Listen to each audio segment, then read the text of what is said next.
네, 윤석열 대선 후보와 배우자 김건희 씨의 무속인 관련 논란을 두고 논쟁이 뜨거운 가운데 무속인들이 대규모 시위를 예고했습니다.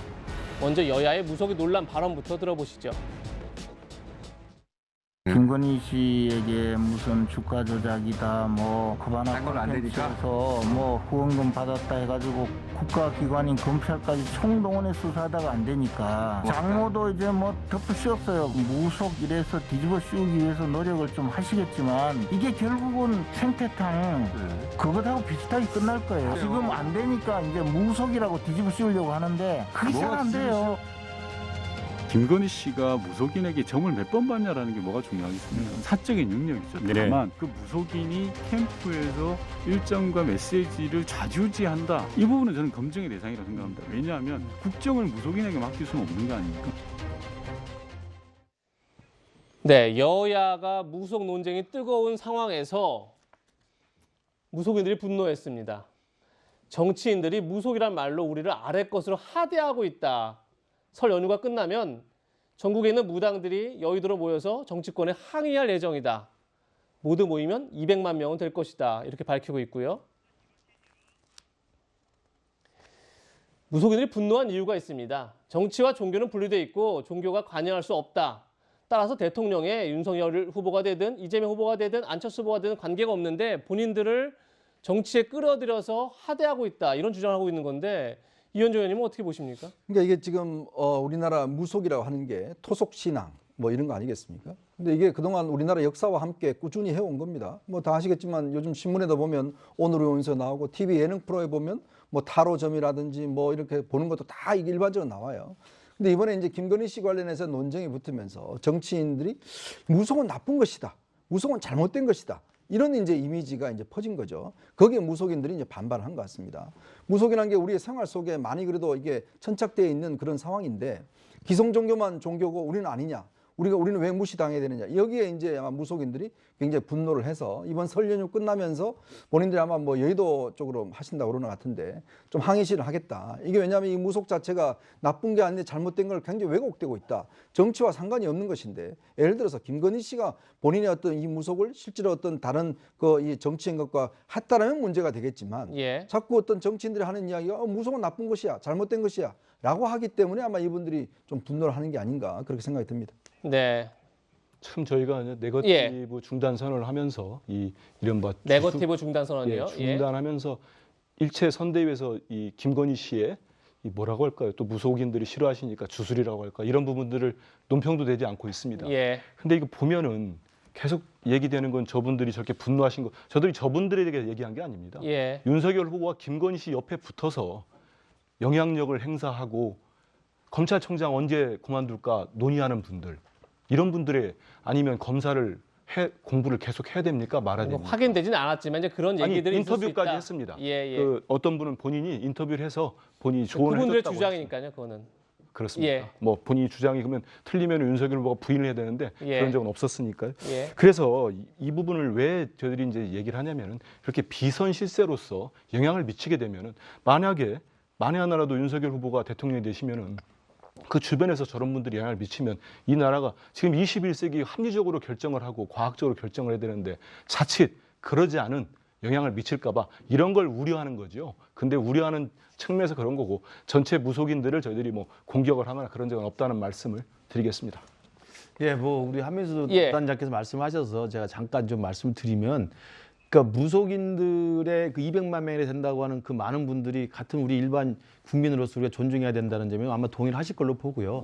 지금 지적하신 것처럼 정치인이나 국정을 운영하는데 그 무속에 빠져가지고 또 무속에 의존해서 정책을 결정한다면 굉장히 큰 문제가 있죠. 그러니까 그런 부분을 지금 김건희 씨의 사적 대화 녹음 중에 몇 개를 찝어서 이걸 과도하게 포장해서 마치 윤석열 후보가 대통령이 되면 모든 국가의 결정들을 무속인에게 의뢰하고 물어볼 거라는 식으로 이제 사실은 프레임을 짜가고 있는 거기 때문에 저는 그 부분은 국민들이 판단할 거라고 보고요. 하나만 말씀드리면 아니 윤석열 후보가 젊은 나이에 청년 시절에 9번을 사실 떨어졌는데 5번, 6번 떨어지니까 여기서도 상담을 해보고 저기서도 이야기를 들어보는데 거기서 누가 가가지고 야 너는 한 3번 더 보면 될 거야 라고 이야기하는 게 국정운영을 무속한테 의존하는 겁니까?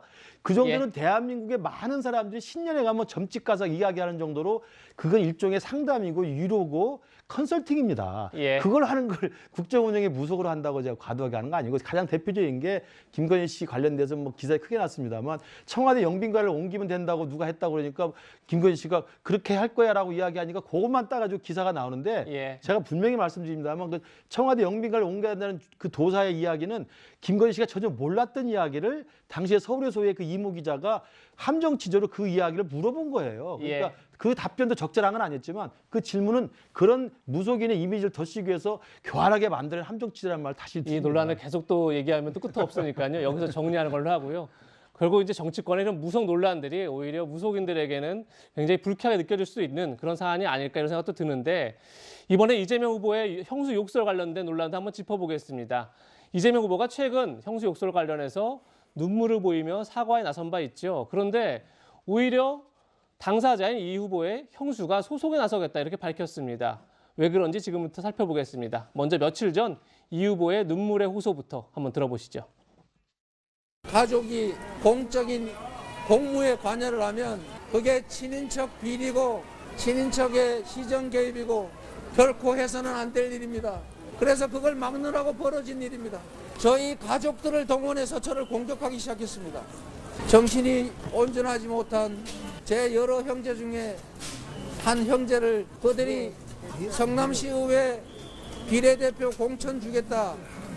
이재명 쫓아내면 시의회 의장 시켜주겠다고 작업하고 유혹해서 그 형님이 저를 공격하기 시작했습니다. 어머니를 집에 불을 질러 죽인다고 협박을 하니 어머니가 저한테 전화하셨습니다. 그게 시작이었습니다. 네, 이재명 후보의 형수가 이재명 후보를 고소하겠다 이렇게 밝힌 이유가 있습니다. 지금 들으신 것처럼 두 가지 얘기를 했었죠. 본인의 형이 정신적으로 문제가 있었다 이런 얘기를 했는데 10년 전에 남편의 정신 상태는 아무 이상이 없었다. 판결에 나와 있다. 2012년에 한 심리상담연구소의 심리보고서에 비교적 정상 판정을 받은 바 있다. 이렇게 얘기를 하고요. 또 하나가 모친 폭행이 이 욕설 논란의 핵심적인 사안이었다 얘기하는데 존속 상해 혐의에 대해서 무혐의 처분을 이미 받았다. 그렇기 때문에 두 가지 주장 다 거짓이다. 이것이 지금 이재명 후보 형수의 주장입니다. 소영석 국장님, 이건 어떻게 저희가 봐야 될까요?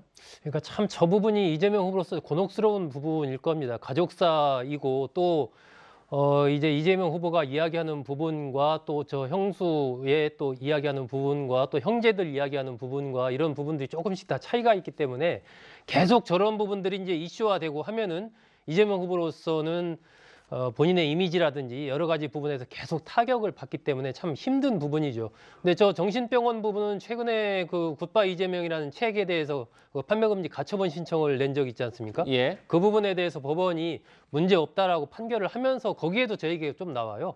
당시에 어쨌든 형이 정신질환을 앓고 있었다라고 볼 수 있는 근거가 좀 부족하다. 그걸 소명할 수 있는 자료도 부족하다라고 얘기하면서 이제 그런 부분을 얘기를 하는 부분이 또 있고 해서 저 부분에 대해서 어떤 뭐 정확한 사실관계가 이렇다라고 현재 단계에서 어떤 뭐 권위 있는 기관이 그걸 어떻게 할 수도 없지 않습니까? 그렇죠. 계속 논쟁이 이렇게 서로의 주장이 부딪힐 수밖에 없는 그런 상황이거든요. 저런 부분들은 참 이재명 후보로서는 좀 곤혹스러운 부분이기 때문에 아마 계속해서 사과하고 뭐 죄송하다 이런 방법밖에 없을 거고요. 이 형수 쪽에서 이제 법적인 조치를 또 하겠다라고 하니까 조금 더 이슈적으로 볼 때는 어쨌든 곤혹스러운 상황이 이재명 후보로서는 좀 당분간 이어지지 않을까 싶습니다. 네, 그래서 이재명 후보의 형수는 입장문을 통해서 남편의 명예를 위해서라도 이젠 법으로 물어야 할 때가 된 것 같다. 장영하 변호사가 법률 검토를 거쳐서 소송을 시작할 것이다. 이렇게 밝혔다는 점까지 말씀드리고 이번 순서 정리하도록 하겠습니다.